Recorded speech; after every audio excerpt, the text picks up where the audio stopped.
In this short review, I'll show you how to apply formula with increasing numbers in Excel so you can automate sequential task IDs or inventory tracking. First, select the entire gig that you have. That's omits the base one. Now go to Insert and press Table. You can also press Ctrl-T on your keyboard, like this, and press OK. Now you've made a table. You can also choose what bin the table you want to have. I will choose the blue one. Next, go to your task IDs right here. As when it's this one, A2.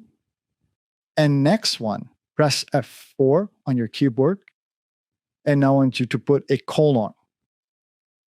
And with that, press the second cell right here at the side and press left key on your keyboard.